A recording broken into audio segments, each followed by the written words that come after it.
අයිබෝවන් රාජකාරී ජීවිතේ ඉතාමත්ම අමිහිරි අත්දැකීමක් ගැන අද මම පොඩ්ඩක් කියන්න කියලා තමයි හිතුවේ. මේ සිද්ධිය මීට ටික දවසකට කලින් තමයි සිද්ධ වෙන්නේ. මම හිතන්නේ අපි කවුරුත් අහන්න දකින්න බලන්න අකමැති සිද්ධියක්.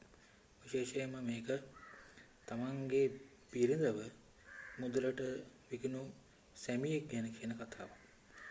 අපිට තොරතුරක් ලැබෙනවා එක්තරා ලැබුම්හලක කාන්තාවන් මුදලට විකිණීමේ යාවරමක් සිදු වෙනවා කියලා දැනුව එම පොලිස් ස්ථානයේ මුලස්ථාන පොලිස් පරීක්ෂකතුමා මම ඇතුළු නිලධාරීන් කණ්ඩායමක් මෙම ලැබුම්හල පරීක්ෂා කිරීම සඳහා අපි යනවා.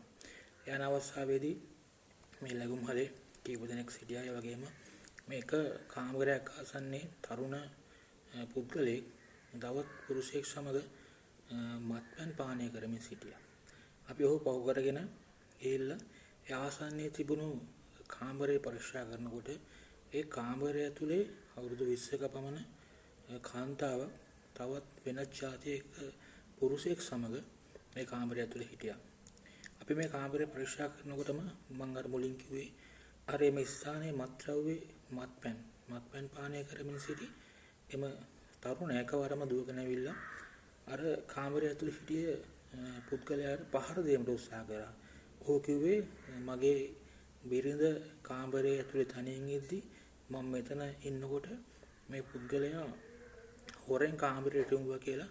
ඔහු මං හිතන්නේ තාමත්ම මේ රඟපෑමක් තමයි ඒ වෙලාවේ කරේ. ඔහු මොකද ඒ ඇසිරීම වලින් අපි දැක්කා ඒ තමන්ගේ කාන්තාව මේ පිරිමියා ඒ කාමරේ සිටින ආකාරයෙන් එතන කිසිම බලාත්කාරයක් නැහැ. මේ පුරුෂයාගේ කැමැත්ත ඇතුව තමයි ඔහු මේ තමන්ගේ බිරිඳව මුදලට විකුණලා තියෙන්නේ.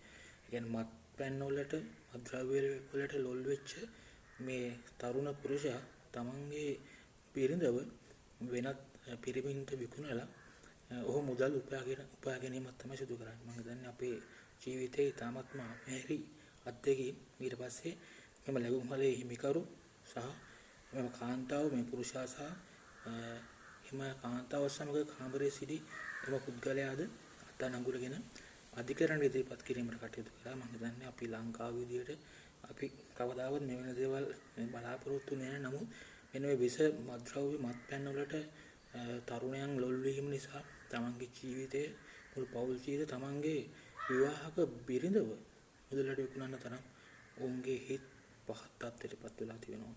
මේක බුදුන් තුන් වරක් වැඩිය පින්බීමක්. ඉතින් අපිටත් හිතා ගන්න බෑ එහෙම පිරිමි මේ ලෝකේ ඉන්නවද කියන එක. මොකද ලංකාවේ රටක මෙවැනි පිරිමින් තමන්ගේ බිරිඳව ওই විදියට මුදලට විකුණලා තමන්ගේ ආසන්නයේ රැඳී සිටින්න මම හිතන්නේ ඌට හිතට ශක්තියක් ආයේ කොහොමද කියන කාරණාව අපිට මටත් හිතා ගන්න බැහැ. නිසා මම ඔයාලෙන් ඉල්ලන්නේ අපි රටක් විදියට මේ මත්පැන් මත්ද්‍රව්‍ය උදරෙන් ඉක්මනින්ම මිදුණා නැත්නම් අපේ රටේ අනාගතය බාර ගන්න ඉන්න දරුවන්ට ඉතාමත්ම අමිහිරි අත්දැකීම් වලට ලෝකයේ තියෙන අනිත් රටවල් එක්ක සංසන්දනය කරද්දී අපේ රට අනිත් රටවල් වලට වැඩිය ආගන්තුක සත්කාර එළෙහිගුණ අතින් දියුණු රටක්. නමුත් එන්නෙම සමාජයේ පිරිහෙන විදියට අනාගතයේදී අපේ රට තුල නිර්මාණය වෙන දරුවන්ගේ ඉරණම මොන ආකාරයට විසඳෙයිද කියන කාරණාව පිළිබඳව බරපතල ප්‍රශ්නයක් තියෙනවා. ඉතින් ඒ නිසා මම ඔයාලගේ අවසාන වතාවට ඉල්ලනවා අපි රටක් විදියට සාර ධර්ම ගුණ ධර්ම වලින් පිරි සමාජයක් බිහි කරන්නට පොලිසියත් එක්ක අත්වැල් බඳ ගන්න, පොලිසියට සමග උදව් කරන්න. පොලිසිය ඔයාලා හිතන තරම් නරක ආයතනයක් නෙවෙයි. පොලිසිය ඇතුලේ මානුෂ්‍ය හැඟීම් මානුෂ්‍යකම පිරුණු මිනිස්සු විශාල සංඛ්‍යාවක් සිටිනවා. ඒ වගේම මේක ඇතුලේ මිනිසුන්ට නොගැලපෙන ක්‍රියාවන් කරන පුද්ගලයන් සිටිනවා.